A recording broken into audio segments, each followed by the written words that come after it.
Okay, so partnership final account, question number 7. Yesterday we have completed all its workings, right? Today we are going to see the solution.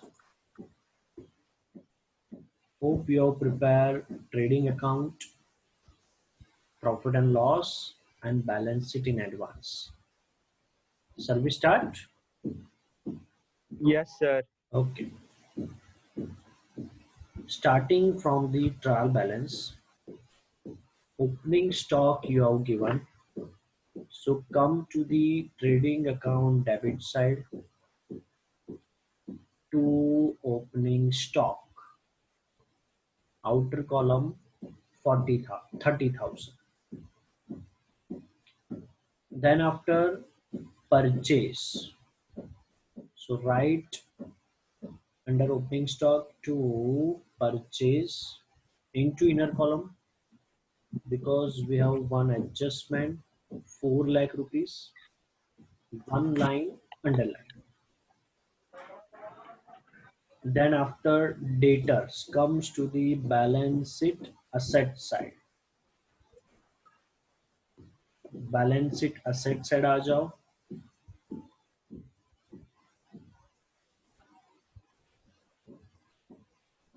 लिखो debtors into inner column 1,50,000. दो adjustment है तो एक line छोड़ के underline, फिर दो line छोड़ के underline. Then after cash and bank asset side ही लिखो cash and bank. Cash and bank पे भी दो एडजस्टमेंट है तो इनर कॉलम में लिखो 12,000,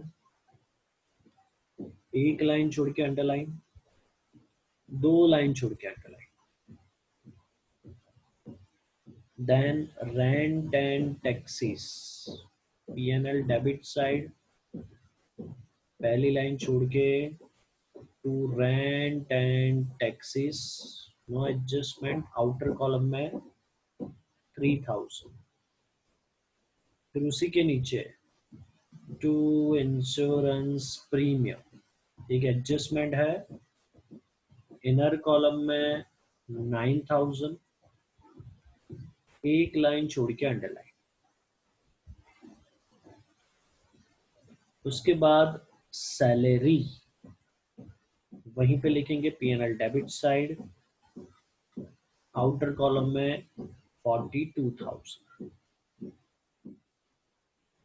फिर कैरेज इनवर्ड, ट्रेडिंग अकाउंट में आ जाओ debit side to carriage inward, outer column में 18,000. फिर carriage outward, P&L debit side to carriage outward, outer column में 21,000. फिर है रिकवरेबल क्लेम, तो इसका कल एडजस्टमेंट हमने देखा था और दो इफेक्ट मैंने बताया था. ठीक है, तो इसके साथ जो एडजस्टमेंट है वो पढ़ के वो यहीं पे पहले सॉल्व कर देंगे. तो रिकवरेबल क्लेम है टोटल 5,000 का, ट्राई टू अंडरस्टैंड.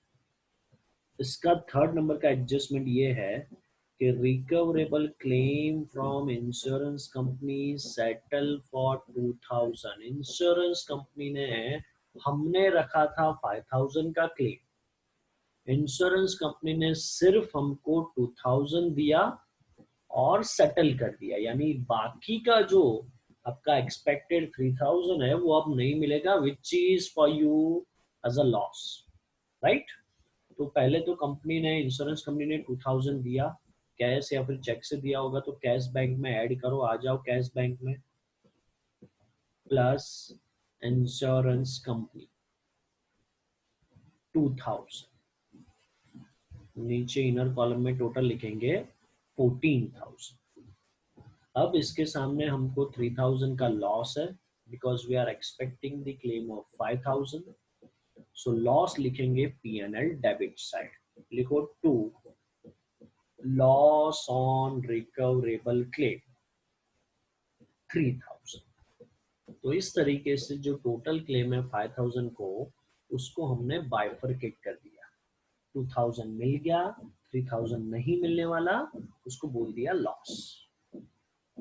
नेक्स्ट, उसके बाद दिया है advertisement suspense account. Advertisement expense P&L debit, but advertisement suspense balance sheet asset side.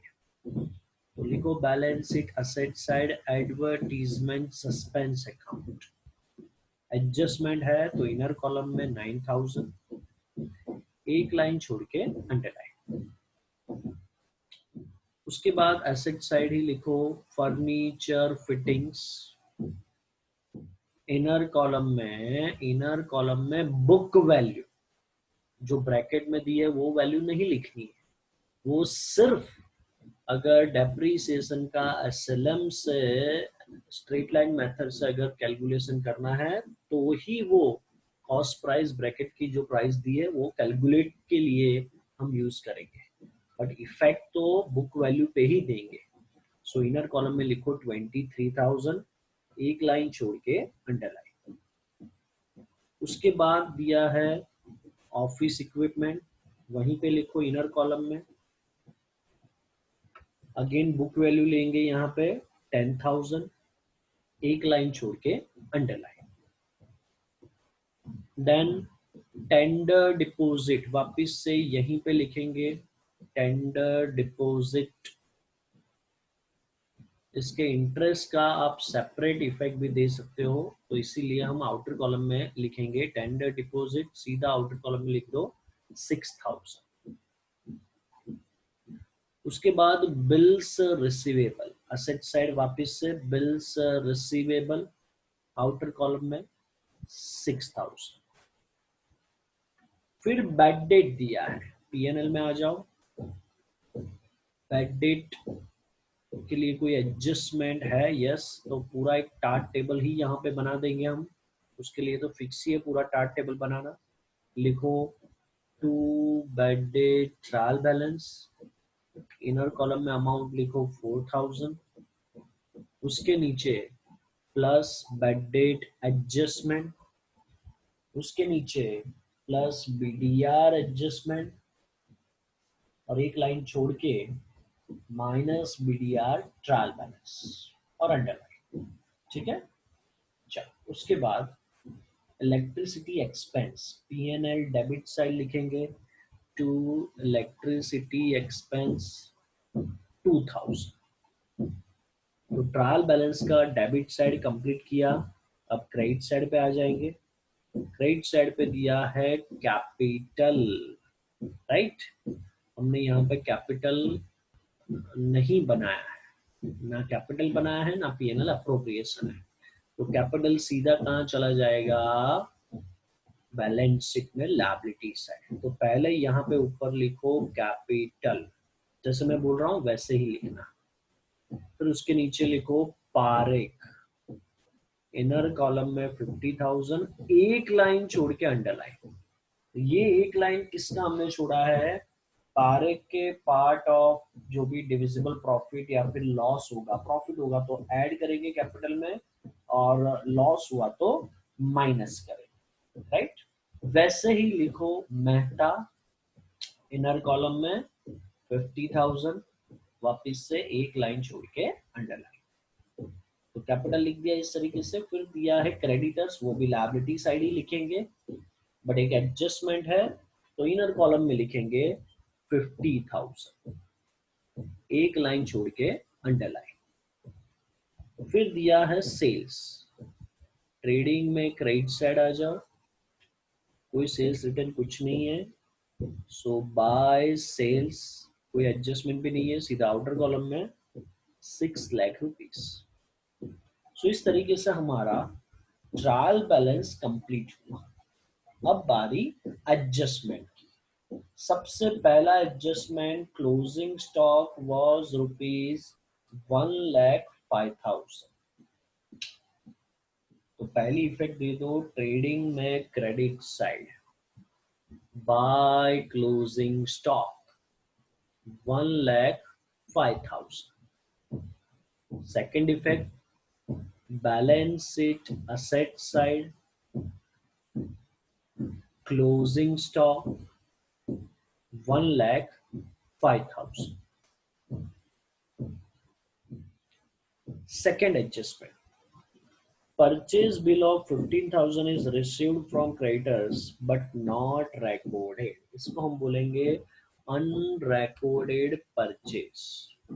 तो सबसे पहले आ जाओ परचेज में, करो ऐड प्लस अनरिकॉर्डेड, अमाउंट है 15,000, टोटल आउटर कॉलम में 4,15,000, और इसका दूसरा इफेक्ट क्रेडिटर्स में प्लस, तो करो क्रेडिटर्स में plus unrecorded purchase 15,000, total 65,000. Second adjustment complete हुआ. थर्ड एडजस्टमेंट ऑलरेडी हमने कंप्लीट कर दिया था रिकवरेबल क्लेम का. Fourth adjustment, from the advertisement suspense account write off 50% as advertisement expense of current year. तो आ जाओ एडवर्टीजमेंट सस्पेंस में, बैलेंस शीट एसेट साइड, लिखो माइनस राइट ऑफ 50% बोला है, तो 9,000 का 50% 4,500 राइट ऑफ हो जाएगा. तो आउटर कॉलम में आएगा 4,500. अब ये जो राइट ऑफ किया है 4,500 में, इसकी बात कर रहा हूं. इसकी दूसरी इफेक्ट हम देंगे पीएनएल डेबिट साइड, बट वहां पे राइट ऑफ एडवर्टीजमेंट सस्पेंस ऐसा नहीं लिखेंगे, क्योंकि ये जो राइट ऑफ किया है वो करंट ईयर का ही एडवर्टीजमेंट एक्सपेंस है. तो पीएनएल डेबिट साइड आ जाओ, लिखो टू एडवर्टीजमेंट एक्सपेंस. यहाँ पे उन्होंने सस्पेंस लिखा है, हम एक्सपेंस लिखेंगे. To advertisement expense 4,500, right.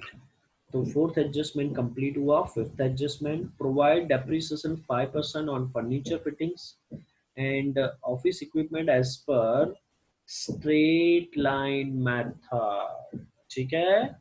सो फिर से मैं आपको दिखा दूं क्वेश्चन. ये furniture fittings and office equipment दोनों पे 5% गिनना है, बट स्ट्रेट लाइन बोला है तो जो कॉस्ट प्राइस दी है उस पे हम डेप्रिसिएशन कैलकुलेट करेंगे. माइनस तो ये अमाउंट में से ही होगा, राइट.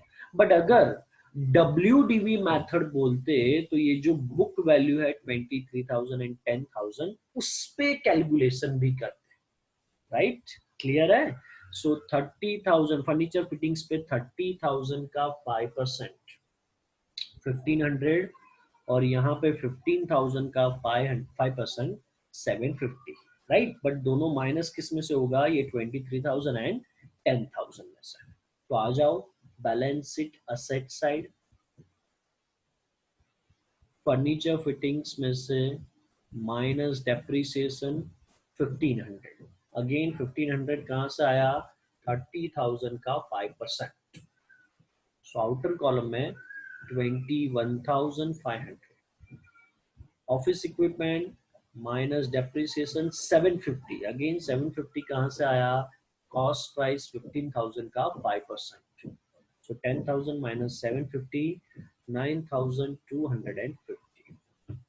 दोनों डेप्रिसिएशन का second effect PNL debit side, लिखो to depreciation on furniture fittings 1,500 and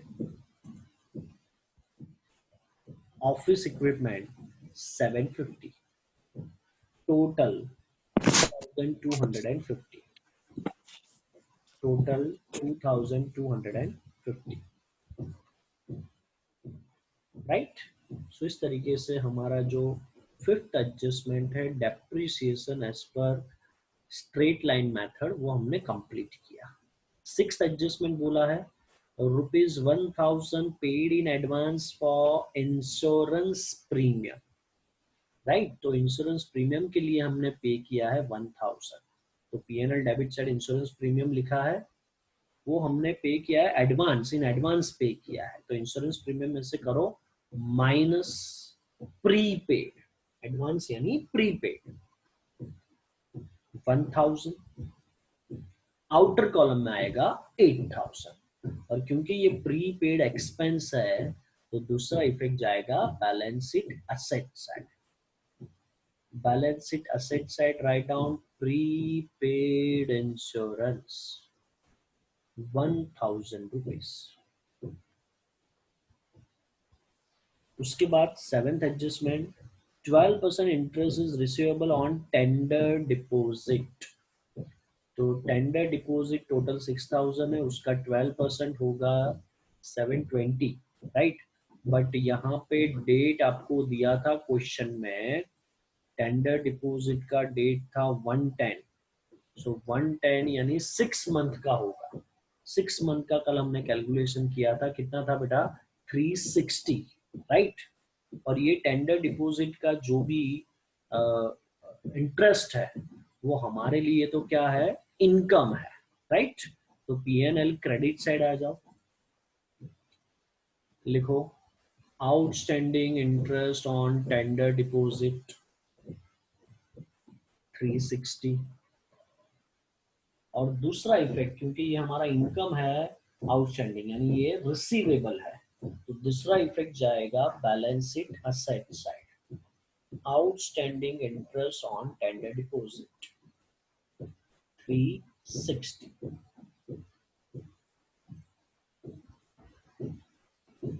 उसके बाद 8 एडजस्टमेंट, अब discounted bill of 2000 was dishonour, 2000 का एक जो बिल था हमारे पास वो डिसऑनर हो गया on 30 March, which was earlier discounted in bank, यानी इसका पैसा आपने ऑलरेडी बैंक के पास से ले लिया है, तो बैंक आपके पास वो जो डिसऑनर है उसका पैसा वसूल करेगा, यानी सीधा आपके अकाउंट में से काट लेगा।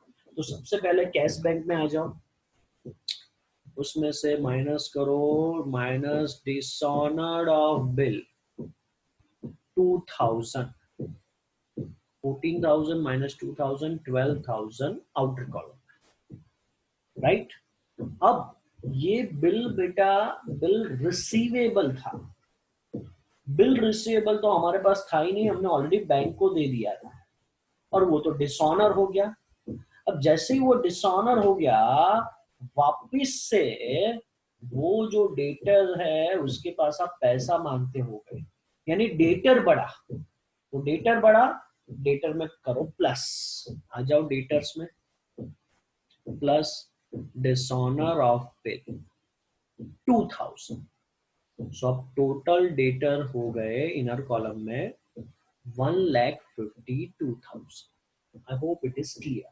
फिर से डिसऑनर ऑफ बिल जो हमने बैंक में ऑलरेडी डिस्काउंटेड करवा लिया था, उसका पैसा ले लिया था, तो अब डिसऑनर हुआ है तो बैंक उसका पैसा काट लेगा हमारे अकाउंट में से, तो इसीलिए बैंक में से माइनस किया। और क्योंकि ये रिसीवेबल था तो सामने वाले बंदे के पास डिसऑनर हुआ तो वापस से आप पैसा मांगने लगोगे, तो वो डेटर बढ़ा, राइट, सो डेटर में प्लस, ओके। आगे तो 8 एडजस्टमेंट हमने कंप्लीट किया।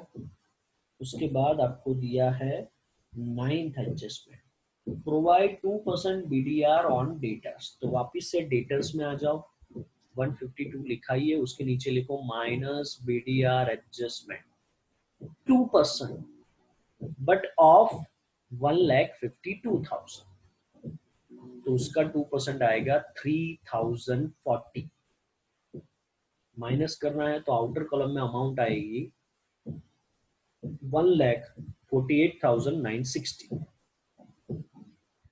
बीडीआर का दूसरा इफेक्ट टार्ट टेबल में जाएंगे, आ जाओ पीएनएल डेबिट साइड, आपने already bad debt trial balance inner column में लिखा होगा 4,000, उसके नीचे लिखा होगा बैड डेट एडजस्टमेंट नहीं है यहाँ पे तो कर दो dash.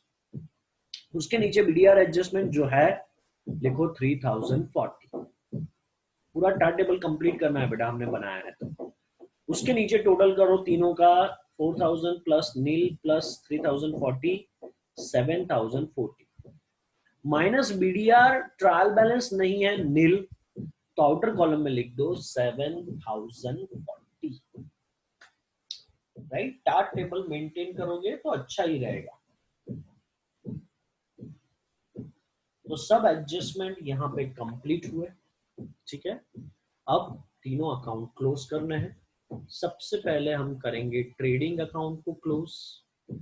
Trading account credit side total है 7,05,000, उसमें से माइनस 30,000, माइनस 4,15,000, माइनस 18,000।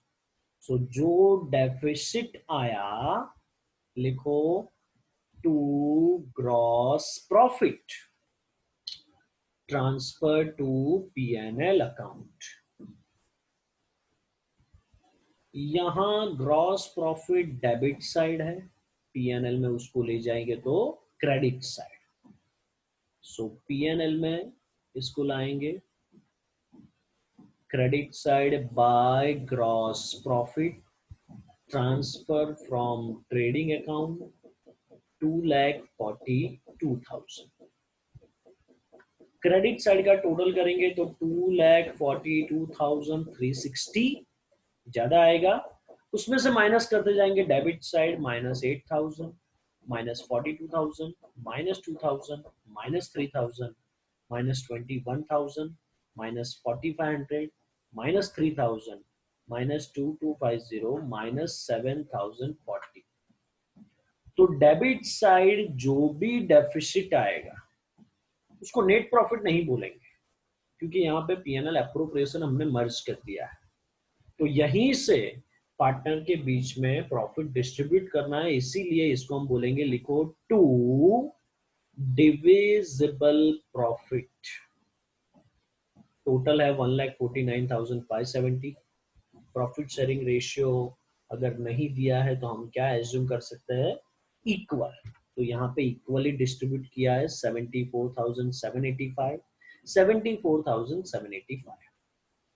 और ये प्रॉफिट को जो हमने कैपिटल का फॉर्मेट बनाया था उसमें प्रॉफिट है तो मैंने पहले ही बताया था ऐड करेंगे, अगर लॉस होता तो लेस करते।